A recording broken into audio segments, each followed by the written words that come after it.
അല്ലാഹുവിന്റെ റസൂൽ സല്ലല്ലാഹു അലൈഹി വസല്ലം തങ്ങളുടെ മണ്ണിൽ നമുക്കൊന്ന് പോകണം, മനസ്സ് നിറഞ്ഞൊന്ന് കരയണം.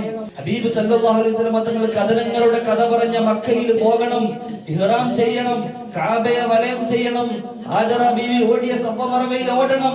അത് കഴിഞ്ഞ് നമുക്ക് തഹല്ലുലാകണം, ഉംറ കഴിയുന്നുണ്ട്. പക്ഷേ കയോമൻ വലദത്തു ഉമ്മ പറ്റ മക്കളെ പോലെ തിരിച്ചു വരുന്നൊരു സൗഭാഗ്യം.